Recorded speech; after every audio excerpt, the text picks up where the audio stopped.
Hello, ako si Tigay.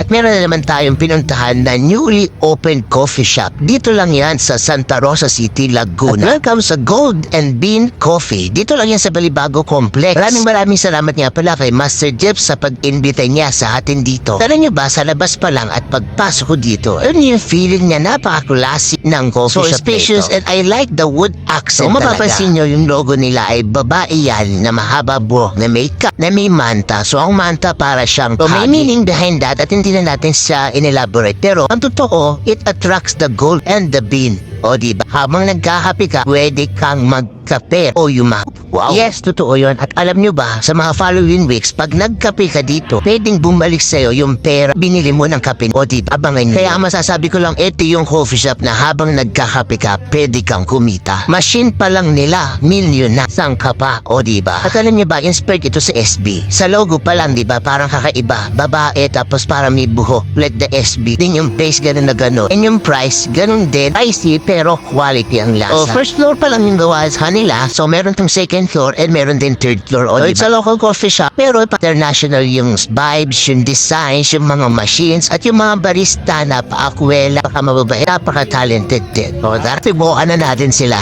O, unang ititimda sa atin ang hot cappuccino. They use classic blend from Curve Coffee Collaborators, which is Tanyag blend with 60% Arabica from South America and Southeast and 40% Robusta from Southeast Asia. Food-bodied na may less acidity lang. Then may flavor notes ng deep dark chocolate and almond nuts. Kaya taste mo lang, panalo na, lalo na pag good shot na good shot. Uy, ano yun? May napansin ba kayo? Parang may smiley. Napatago kasi ni Master Jack yung kanyang napakagwapong face. Baka daw madiscover.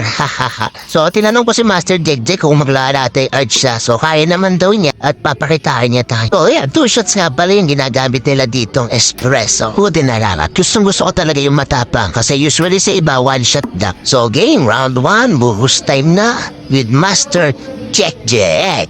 Oops, tago muna ang base natin, baka ma-discover. So, ayan, ikot-ikot lang. So, ano kayang gagawin ni Master Jack? Parang heart, pero naging tulip dahil may wigil-wigil yun. Oops, ano yan? Oops, ayun lang, medyo makapalang foam. Pero ayos lang, di ba? So, ayan, ating first cup, ang hot cappuccino. So, tara, din na tayo sa next cup. Next natin, ang one of the best recommended nila ay ang Spanish latte. So, pinalagay ko na sa mug para pag maglalate art si Master Jack ay mas maayos at mas madali na siyang magbuhos. So, ito na, ating next round. Mukhang gagalingan nandito ni Master Jack. So, ayan na nga. Pinuhos na niya po, unti-unti. Wiggle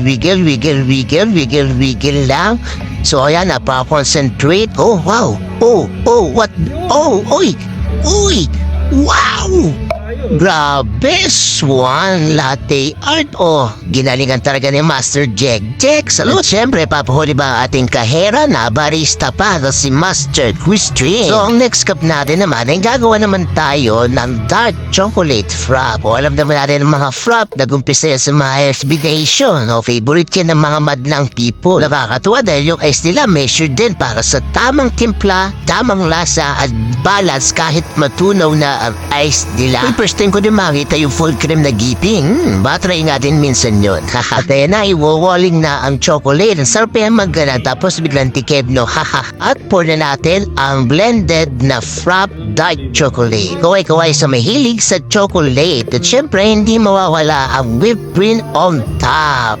O diba, ikot-ikot mo lang. Masarap din maglagay ng whipped cream sa topping. Diba, dahil lalagyan mo pa na toppings na chocolate powder. O diba, naalo talaga. O yun, ginawa na. Pinagbabawan na teknik. Magkakatapos sa paghihirap ng mga barista sa paglalate art, sisirain lang ng iinom.